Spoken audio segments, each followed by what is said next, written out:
I screen share so that, and also record so that you can access this recording for later. All right, so welcome. This is our second class, and we are meeting today on a Friday. So that's, I guess, how things wound out. Welcome back. It's good to have you here. So if you've taken a class with me before, you know that sometimes as a way to start things out with class, I like to give kind of an individual prompt. So oftentimes I'll use little prompts like that. You can write them or you can type them and email them to me for credits. So this week, I'm not going to be taking formal attendance credits. It's just the first week. There's been all the chaos with the snow and all of that. But I will start taking formal attendance beginning next week. So just to know kind of where we're at with the course and so on. You don't need to turn anything in from today, but I will start asking you to hand in either written or typed prompts related to things from the class in a lot of our meetings.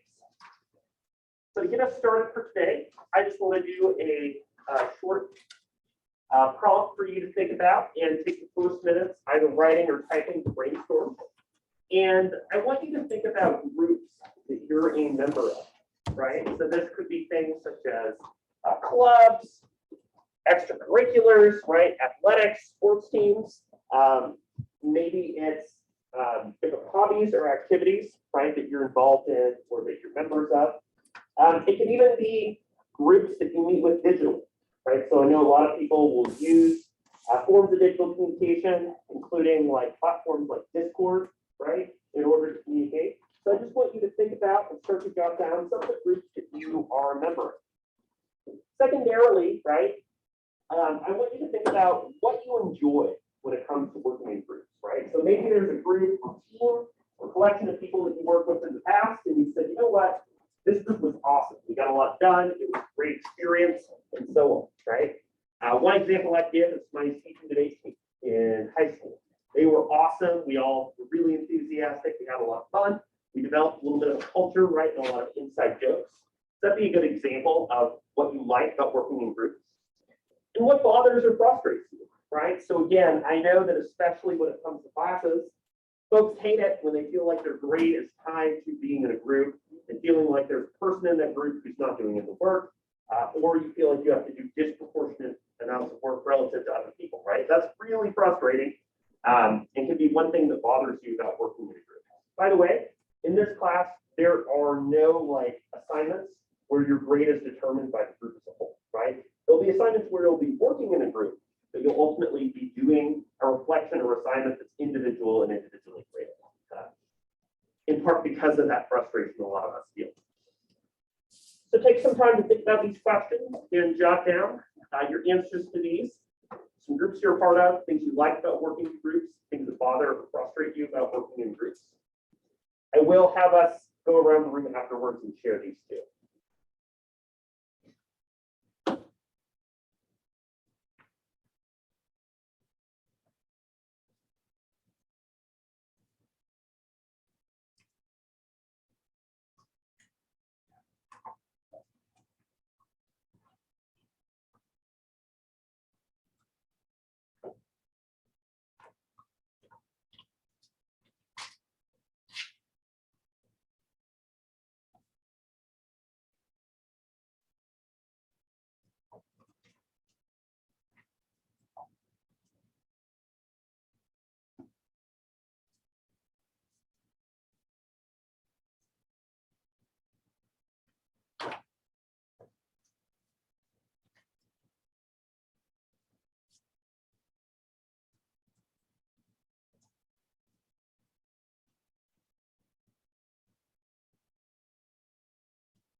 give you a couple more minutes on this.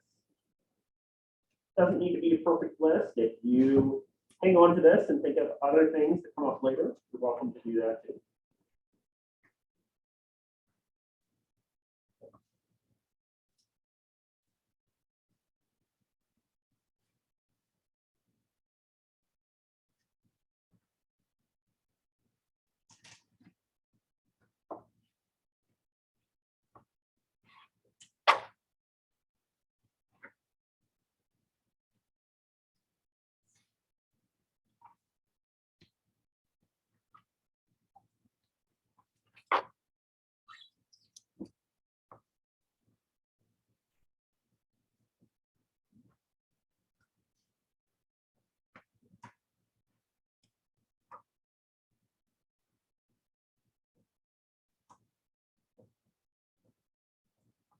Go ahead and finish what you're currently writing, working on.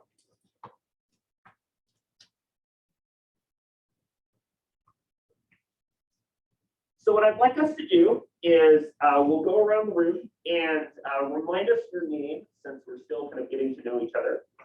If you are here for the first time today, I'd like you to do just a quick introduction. Tell us where your home is, right? What is home to you? And something interesting that happened or didn't over the holiday break. So for a lot of us who tried and failed to do travel, like share something fun that did or didn't happen. And then I'll ask everybody to share a group that you're a part of. So one of the groups that you brainstorm, one thing that you like about groups, and then one thing that you dislike about groups. So let's start here on this side. Haley, why don't you get us started? My name is Haley. I am from Orangeville, California. Something interesting that happened over break. I stayed. You're welcome to share, but I'm only asking folks to do that again who are here for the first time. Oh, cool. So you're welcome to share if you'd like. Or... No, I'm good. Cool. A group that I'm a part of is I work at the Grand Ron Dairy. I love whom I work with. They all seem to work hard and support each other. So when someone has a downfall, the other one picks up. But that's also something I dislike about the group is sometimes people can slack off and cause more work in the end, other than just doing it right the first time. Yeah. I'm starting to take notes about things that you all are noticing that you like and don't like about groups. These are some really good and common threads. Awesome. So thanks, Haley. Let's go ahead and move back. Andre, right? Yeah, my name is Andre. One of the groups I said is just like the football team is the easy one. And the things I like is just being able to like work together with people to like reach a goal, championship or make playoffs or whatever it is, and just be able to reach that goal. Yeah. And then at the same time, it's like just nice to be able to like there's so many different guys on the team that like you get to know and like, build a relationship with, and like it's just fun, just like learning people's different backgrounds and stuff. Yeah. Something I don't really like is just like people who are lazy and like don't work hard and they have like poor effort or like people who just don't do their part. Is like when it comes to that big group like that, like people who don't do their part, it just doesn't really work. Yeah. Yeah. It drags everybody down, right? And that's a trend both you and Haley are speaking to. So thanks for sharing. Okay. My name's Justin. I chose my work group, and I said I like when we all work together, solve problems, when everyone contributes. When there's like a difficult problem that requires like multiple perspectives to solve, that's pretty fun. I don't like it when like not everyone works or it's kind of like lazy, and then I don't like it when people like don't have their voice heard. Yeah.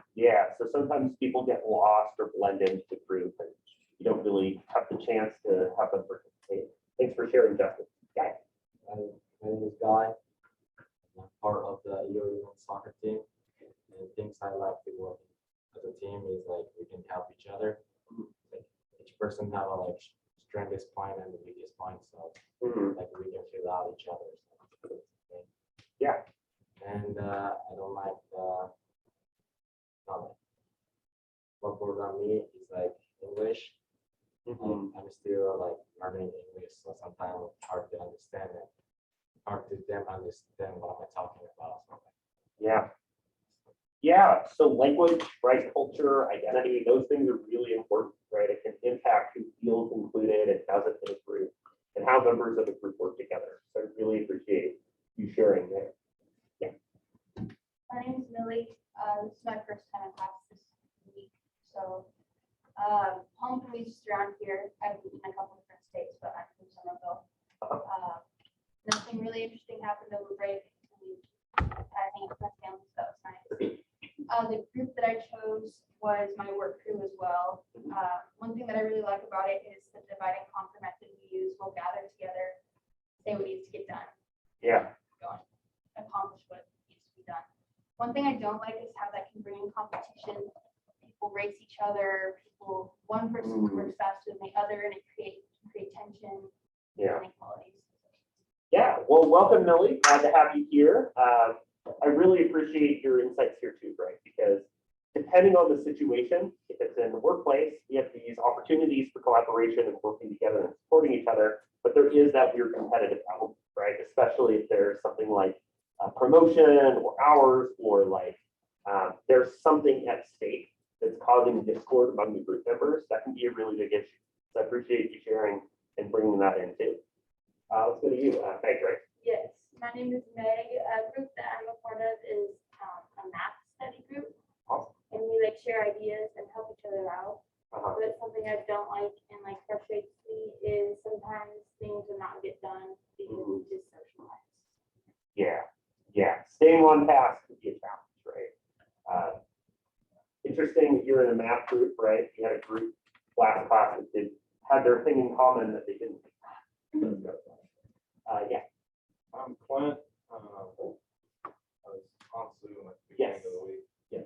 I did a part of the Ag Dinner Dance Committee and but then I like brainstorming ideas and kind of fine tuning them. We've got multiple sites of input for how to put it on, and then frustrations with it is when people don't contribute or say they'll do something that don't do it. Yeah. There was like an Onion headline I saw the other day that's like, life hack, say you'll do things and then don't do them. Hooray, you don't have to do any work, right? That can be a problem, right? Where people oftentimes feel frustrated by people that don't reliably meet those commitments. That can be a problem for sure. Welcome, we're glad to have you here in person. Thanks for joining us on Zoom last class. Okay, I'm Elena. I'm a part of ASEOU, and what's good is that we all work together to achieve the same goal of making the school better. And everybody always has a positive attitude and are willing to help each other. And also what's really interesting about this group is everyone's a really good listener, especially when their opinions don't agree. And it's very good about making the conversation a positive instead of a negative when there's different opinions. But what can get frustrating is when people don't pull their own weight or when one specific member does their work very last minute. Yeah, thanks for sharing, Elena. The last minute work can be really hard, right? Because there isn't the same opportunity to follow up and to even look necessarily at that person's work. I'm really glad you bring that up. I'm Jade, and my group I'm on the lacrosse team here. Uh-huh. And what I really enjoy about being in that group is I always have somebody to like fall back on, and I know that like I'm supported through anything, and so that's kind of nice. And it like calmed my nerves coming to college, knowing that like I have people on my side and like people in my corner, so that was cool. Yeah. And then the thing that I just kind of don't really enjoy sometimes about being on a team is like trying to hold each other accountable, but sometimes that comes off as like nitpicking, and so Yeah. it's just kind of hard to find that like fine line between holding each other accountable and coming off as Yeah. being annoying. I'm glad you bring that up, Jade, right? Because nobody wants to be in that kind of like jerk referee call out type of role. But nobody wants to do it, maybe it doesn't happen, right? So there's a problem of like groupthink of people not going forward to try to regulate or manage those issues. I'm glad you bring that up. Yeah. I'm Andrew, and I'm in the Army, so it's a pretty big group. And everyone has a different set of skill sets, so that's nice. Everyone has a specific thing they have to do. But then something that bothers me is if you have a specific skill set and you don't do it, no one else can do it. Yeah. And then having a bad leader or no one wants to be with you. Yeah, right, like, we'll be talking later in the class about leadership, what it means to be a good leader, the question of whether a leader is something that's like this innate talent or something we develop over time, right? The answer is number two. We're not always born leaders, we develop, perhaps for us, the leadership for us plus, right? I'm really glad the way you bring up the role of specialization as well. I'm Sade, and I chose the volleyball team here at Eastern. And something I like is the process of working together and getting tasks done that I can't do alone. And then some things I don't like is sometimes it's hard to get everyone on the same page. And when one person is on a different page, it can throw off the team dynamic. Yeah, getting everybody connected and just sort of have some level of shared understanding. Definitely do it now. Thanks for sharing today. I'm Presley. I'm on the volleyball team here. One thing I find enjoyable is like the automatic friendships you make with connections. Something I don't like is like when someone is in the eye to eye. It's hard for them, like if they're not putting forth like effort, it's just hard like be on the same page and get along. Yeah, lack of effort can be a really big problem, right? And comes across as the person not caring about the group. Trevor, I chose my radio team. I like that during our pitch meeting, when we're trying to set our episode for the week, that there's 100 ideas that we can do. What I don't like about it is just the work process of the group, going from different steps from pre-production to post-production to what we actually have to shoot. Yeah, actual process of working is where some of the tensions and challenges of the group can come together. Thanks for sharing, Kristen. I'm Jacob. I'm a member of the 45th parallel here, the engine up here. Awesome. And I like the shared experience of all this leading music together, like the camaraderie that comes with being in a band. Yeah. One downfall about it is that some people don't carry equal weights and just don't practice enough. So Yeah. kind of bring the rest of the band down. Yeah, for something like that that involves like rehearsal, practice, and so on, right? It can be a lot of interpersonal challenges that come up. Thanks for bringing that up. I'm Eli. My group I'm with is RHA. What I like about groups is like different thoughts and perspectives on certain topics and come out with different people. And something I dislike is sometimes ideas aren't always fully thought out or used. Yeah, and that gets the guy's point too, right? Here, not everybody feels heard or listened to. Somebody could come in and they have a great idea, but it doesn't feel like anybody's listening to them, right?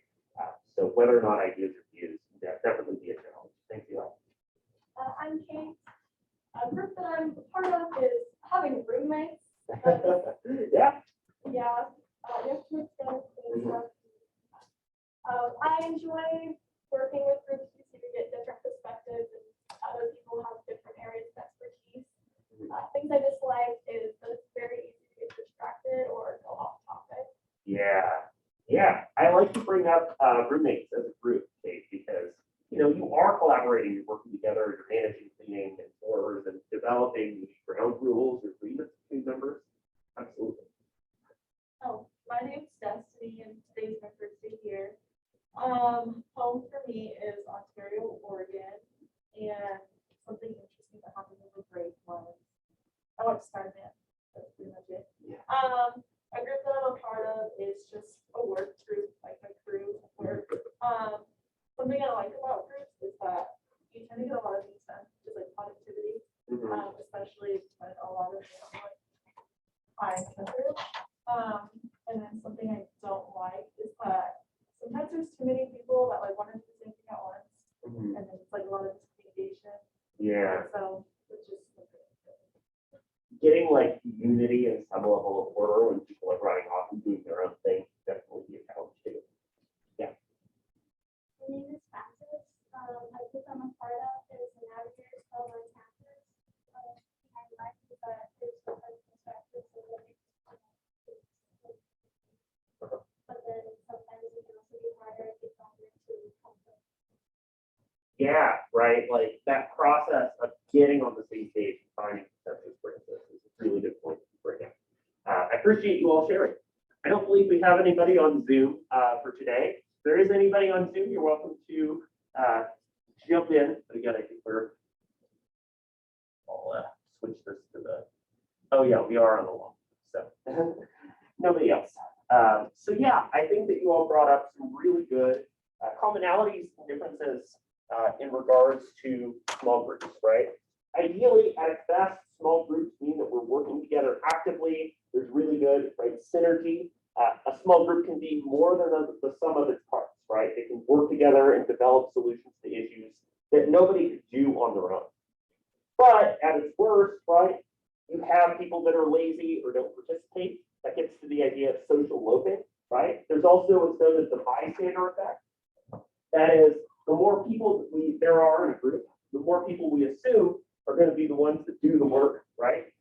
For instance, say you see somebody collapse and you need to call 911, right? If you are the only other person that saw that, of course you're going to do that. But if you're in a group, like 5 to 6 people, you're going to start looking around and being like, okay, who's the one that's going to do that? You might be less likely to reach out to the phone yourself because you don't see yourself as the person that's going to be the one to make the call. So that's an issue that comes up. The more people there are, the more likely we are to assume that somebody else will do the group or do the group issue. We also have issues involving, for instance, procrastination, just falling behind, and some of the things you might feel individually that become an even bigger problem when you become a member of a large group, right? So I think this fits really well with some of the things we talked about last class. For those of you that are here for the first time, last class we did a little activity where we spent about 10 minutes having people brainstorm some of the things that they saw in common and different among each other. We also went over the syllabus and some of the major assignments for the course. I recommend reviewing that since our first quiz of class will go over both that as well as the first readings. And then we previewed some of the ideas and sort of things to know about related to the course too.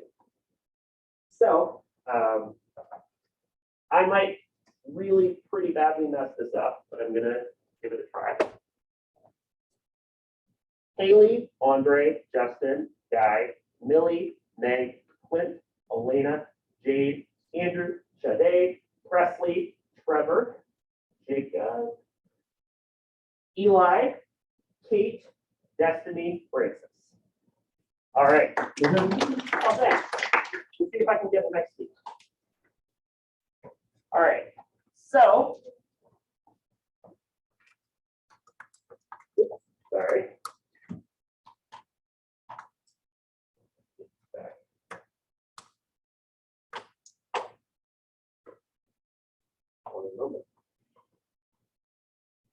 So just to give you a couple of housekeeping updates related to the class.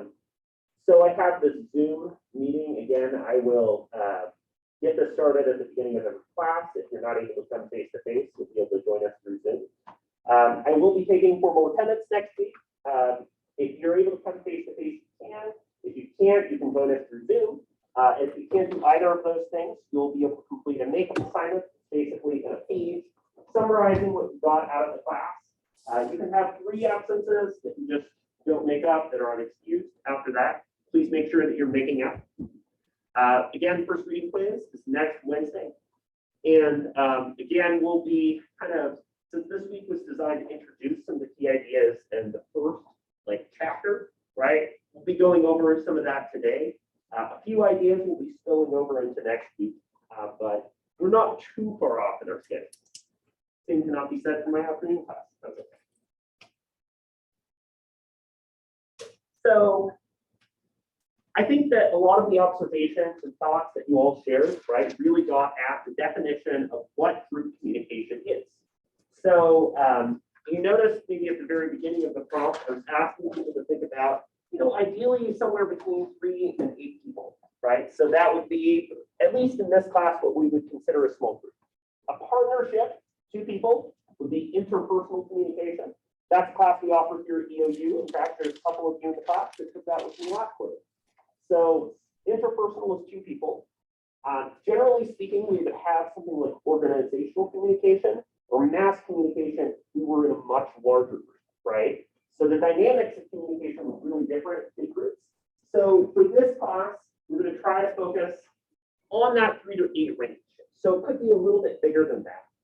but generally not a whole lot bigger, or else the entire way we communicate with each other looks really different.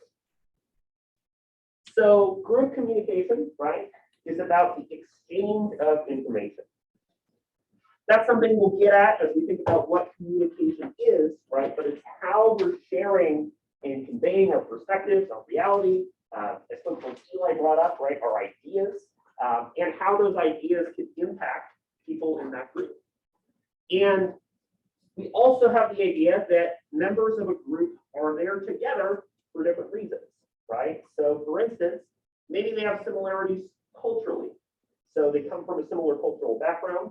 Maybe it's, for instance, a friend group or some type of event, right, that involves members of a group. For instance, Dia de los Muertos, right, and similar events are designed for larger groups who might have similarities in culture.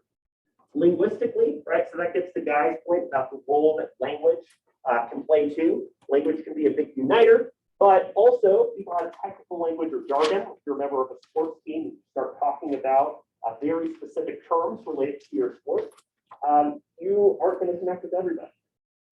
Geographically is a big role too, although we've definitely seen through a lot more online connections that that is a lot less of a barrier than before, right? There is something that brings members of a group together. In fact, one example of small group communication that's really interesting is something like an escape room. How many folks have done like an escape room before? Yeah, so a few of you, right? You're trapped in a room. There's all these puzzles, trying to figure out, find your way out. Fun story, for a period of time as a job, I actually was one of the people that was like a guide for an escape room. The theme was like an evil zombie that escaped from a science lab, and I was the scientist trying to help people through. So it's kind of fun, but as an example, right? If you're in a group trying to get out of an escape room, you're going to try to work together, figure out the clues, keys, and delegate roles, and so on. So that's another example of how we do group communication. You know, problem, trying to get out of that, but there's something that's bringing us all together. So I know that some of you have taken a class with me before and are here again, so hopefully it didn't scare you off too much, or you're required to take another class with me because of registration. But how many folks in the class have taken communication before? Any class in communication? Okay, so several of you. So in your own words, I'd like somebody who's taken a communication class before to try to define what communication is.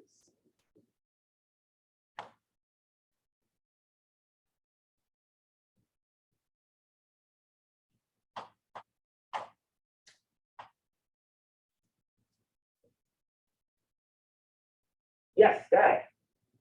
Exchange the information. Yeah, so that's a good kind of way to get at the heart of it, right?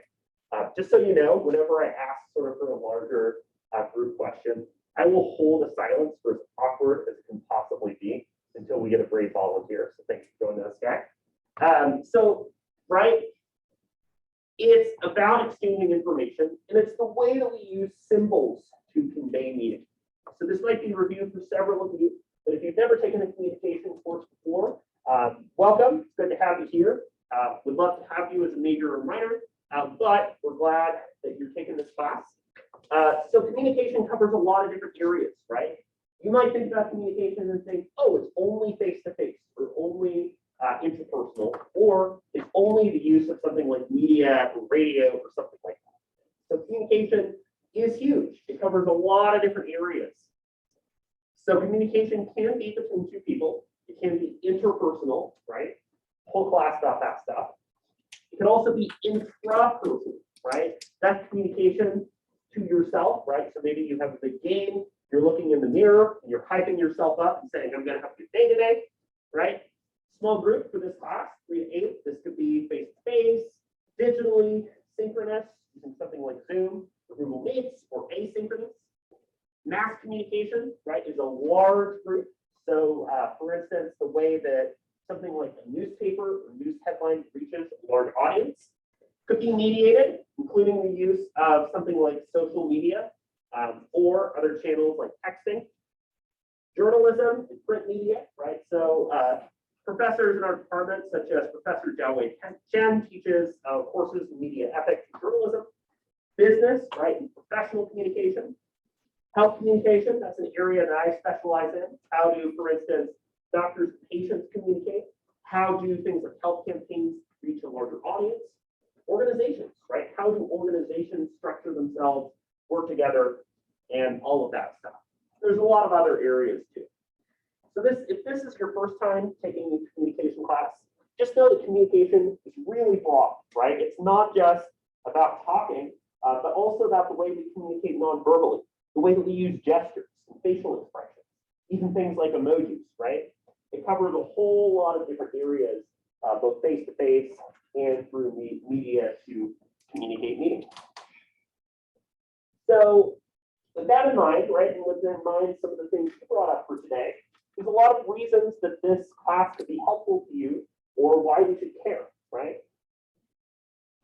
One of the reasons is that we are in groups whether we like it or not, right? Whether we're in a study group or whether we're in a job where we have to have coworkers or we've got roommates and we've got to figure out, who's going to do the dishes. So those are challenges that we deal with all the time. These are life skills. We don't always like working in groups, but it's a reality. So one thing that's interesting to think about are all the permutations. And one of the reasons that we try to cap small group communication at around 8, this is because the more people you have, the more possible interactions there are within that group. So if you have 2 people, right, there's only 2 possibilities for interaction. You get to 3, right, and it could be one person talking, A talking to B, B talking to C, C talking to A and B talking to C, B and C talking to A, right? There's already a lot more. Get to 4, goes up to 28, and we have over 1,000 interactions when you get to 8 people. When you consider the number of people, the possible interactions, all of that good stuff, right? So it could get really big, and there's a lot to unpack there. Understanding how and why we communicate, how do people do things like social loafing or get lazy or not participate fully in the ways that we want them to, helps us to understand and improve our own approach to communication as well. We can become better at working in groups if it's not something we enjoy or have good experiences with. We can mitigate and deal with the negative harms that come about. We can help people's ideas and perspectives being heard better. And small group communication also impacts things like culture, identity, language, and so on. Again, getting to the concerns that not everybody feels included, feels on the same wavelength or part of the group.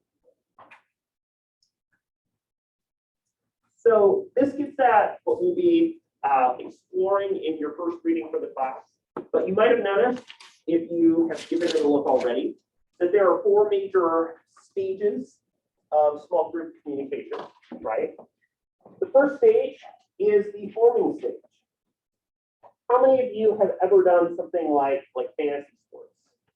Something similar. A couple of you, right? So if you are into sports, right, or you know any of the dynamics of how certain sports teams work, oftentimes there's this drafting stage where different teams, right, form, somebody moves over from one team to another, right? There's a lot going on to figure out who's going to be on which team.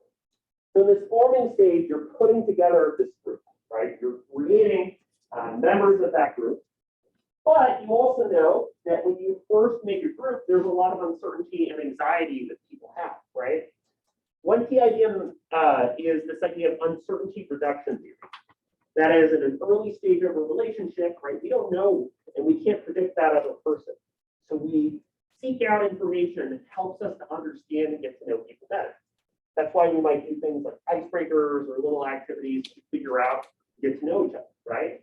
That's something I noticed last class when we worked in your small groups, where you were starting out by finding things in common. Well, we all go at EOU, we're all wearing a mask. Like, you might start to think about, okay, do you have a cat? So we're using that initial stage to reduce uncertainty and get to know each other better. It's a basic survival instinct, right? As humans, we oftentimes want to predict our environment. If we have this person that we, in our brains, say, we don't know if this person's safe or not, then we're going to feel a lot of anxiety. We want to reduce that by gathering information about others. We do that when we're first in a small group. Secondarily, in the storming stage, right? You can think about storming both in terms of brainstorming and something like an actual storm, right, where things are very turbulent and challenging. The storming stage is both of those things at once, right? The storming stage is the time where people are hashing out and figuring out their differences.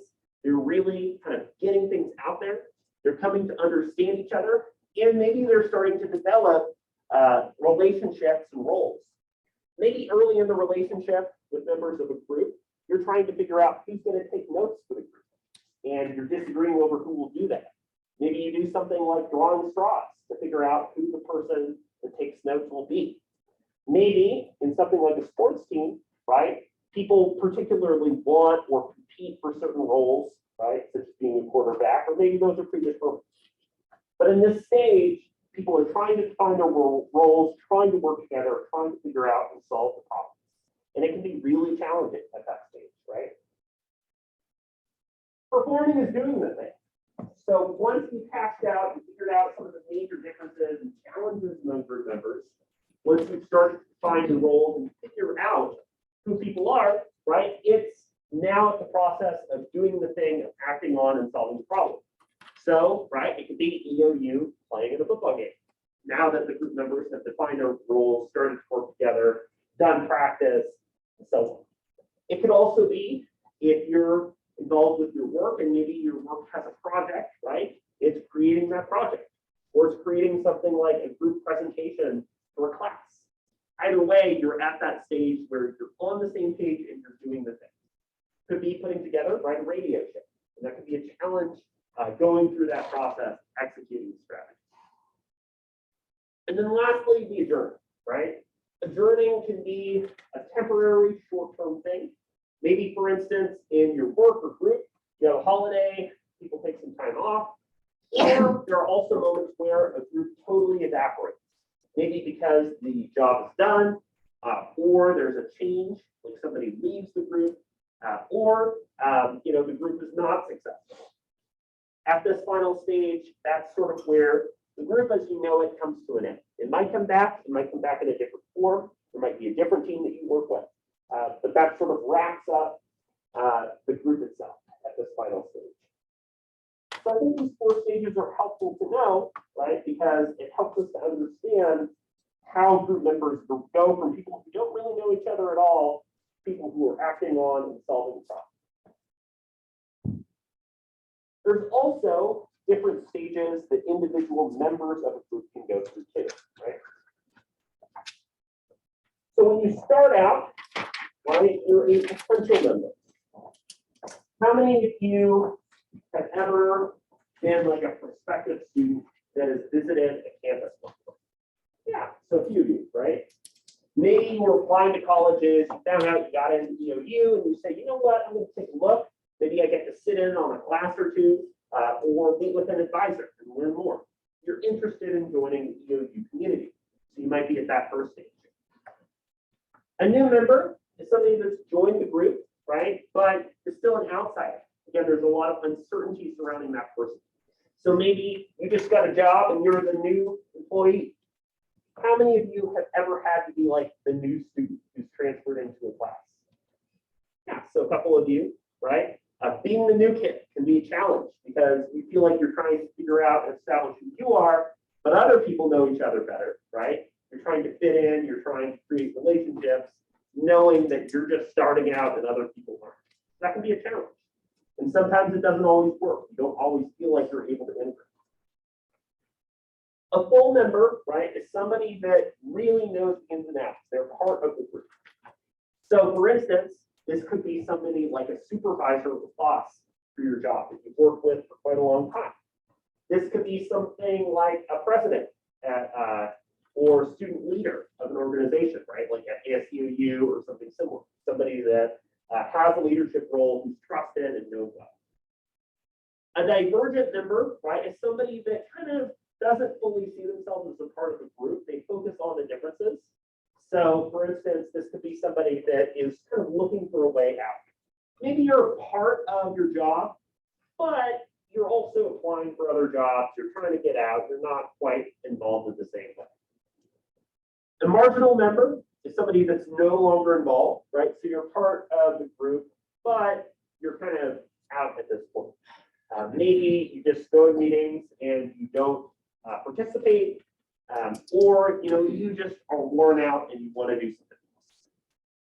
And then lastly, an ex-member is somebody that's no longer a member of the group. So maybe you're involved in an activity or team in high school and you graduated. You're no longer a part of that group. You might come in a different role, like a coach or a mentor or somebody that provides support, but you're not a member of that team in the same way. So in the same way that the group itself goes through these different stages, we as members of that group also go through those different stages too, right? Also have all these slides up for you after class so that you'll be able to access them for later. So what I'd like you to do is, in some of the remaining few minutes that we have, I'd like you to find a small group of folks to work with. These could be people sitting next to you. And I'd like you to take a few minutes to talk about the roles that you oftentimes find yourself in when you're a member of the group. And as you're sharing and talking about the roles that you're in, you might start to find what things are similar or different. For instance, I'm the person that's always doing all the work. I'm the person that's taking the notes. Or I'm the person that's kind of listening and a little less attached. So what I want you to do, again, is talk among members of the group about the roles that you find yourself in when you are involved in a small group for yourself. So feel free to find some folks near you. And these could be people that you worked with last class, people sitting near you. And take a minute to talk about these questions. Hey, guys. How are you today? Just doing well. No, because they're small. His little brother goes there too. And, we actually. Come on in.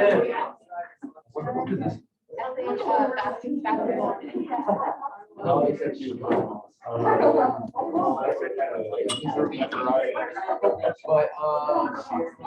I'm usually like. Right. Right now.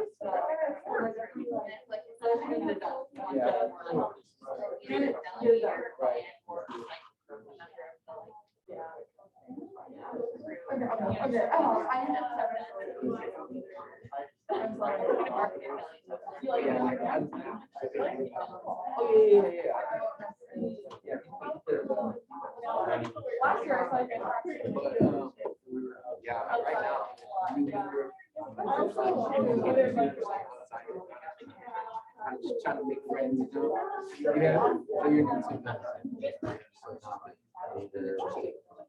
Like, being like, knowing everyone, to like trying to find, it's kind of like you said, like trying to get that.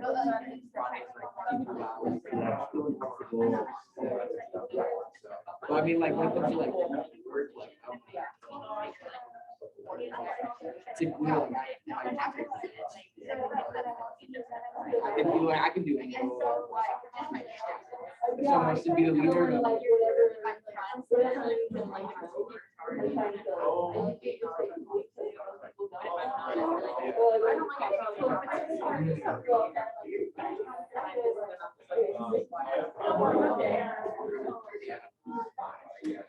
I like working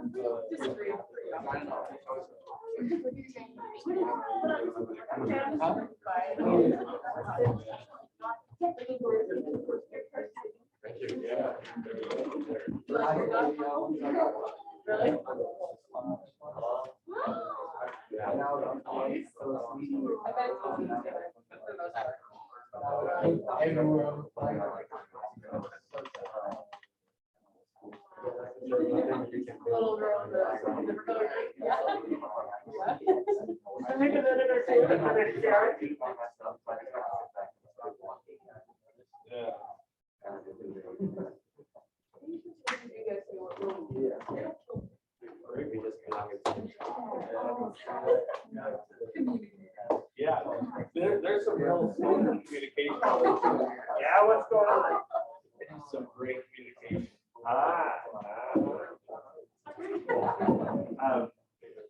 I'm not giving any more extra credit.